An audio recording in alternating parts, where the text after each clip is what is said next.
2015 সালের জুলাই মাস।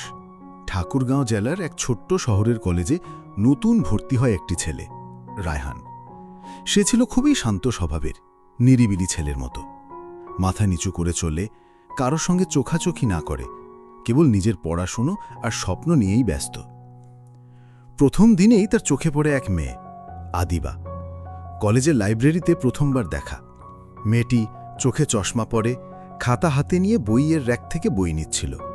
রায়হান তার দিকে একবার তাকেই মুগ্ধ হয়ে গিয়েছিল, কিন্তু কিছু বলেনি। মেয়েটি তখনও জানত না একজন চুপচাপ ছেলে প্রতিদিন শুধু তাকে দেখার জন্য লাইব্রেরিতে বসে থাকে। এরপর ধীরে ধীরে তাদের পরিচয় হয়। একদিন হঠাৎ কলেজে একটা গ্রুপ প্রজেক্টে তারা একই দলে পড়ে। তখন প্রথমবার কথা হয় রায়হান আদিবার। শুরুটা হয়েছিল খুব স্বাভাবিকভাবে। এই প্রশ্নটার উত্তর কি? তোমার লেখা সুন্দর, আজ কি আরেকটু পড়া যাবে? এই সাধারণ বাক্যগুলো একসময় অসাধারণ হয়ে দাঁড়ালো।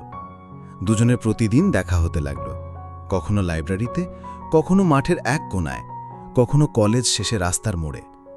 আদিবা রায়হানের জীবনে আলো হয়ে ঢুকে পড়েছিল। যেমন সে হাসত, যেমন সে বলতো, তোমার চিন্তা করার ভঙ্গিটা অনেক আলাদা। কিন্তু রায়হান কিছু বলতো না। সে ভয় পেত, কারণ তার পরিবার ছিল দরিদ্র।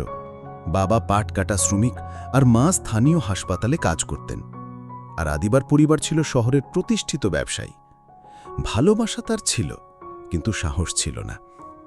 একদিন সে তার ডায়েরিতে লিখল, তাকে বলবো না, কিন্তু প্রতিদিন মনে মনে বলি, তুমি আমার সকাল, তুমি আমার লেখার একমাত্র অনুপ্রেরণা। কিন্তু নিয়তি তখনও চুপ ছিল। দ্বিতীয় বর্ষ শেষের দিক। তখন একদিন হঠাৎ করে আদিবা বলল, আমার বাবা মা আমার বিয়ে ঠিক করেছে। আমার বিয়ে হবে ঢাকায়, আমার কাজিনের সঙ্গে। রায়হানের মুখে কোনো শব্দ নেই। সে হেসে বলল, তাহলে তো আজকের বইটা শেষ করতে হবে।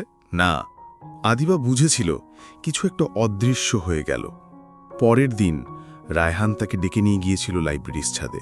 মেঘলা আকাশ, চারপাশে বাতাস আর খুব হালকা সূর্যের আলো। রায়হান চুপচাপ একটা খাম দিল আদিবার হাতে। ভেতরে ছিল একটি চিঠি।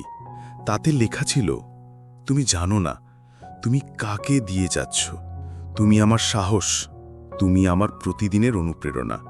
তুমি সেই মানুষ যাকে না বলা ভালোবাসা দিয়েছি প্রতিটি মুহূর্তে। আমি চেয়েছিলাম না তুমি জানো, কারণ জানলে হয়তো দূরে চলে যেতে। কিন্তু তুমি তো যাচ্ছই, তাই জেনে যাও, তোমাকে ভালোবাসি, আজ নয় প্রতিদিন।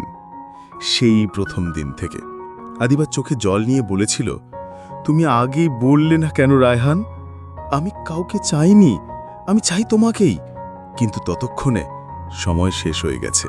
রায়হানের চিঠির নিচে লেখা ছিল, তুমি যেখানেই থাকো, আমি প্রতিদিনের আকাশে তোমার খোঁজ রাখব। তুমি ভালো থেকো, শুধু এইটুকুই চাই। সেই দিনই আদিবা চলে যায়, বিয়েও হয়ে যায়, আর রায়হান লেখালেখিতে ডুবে যায়।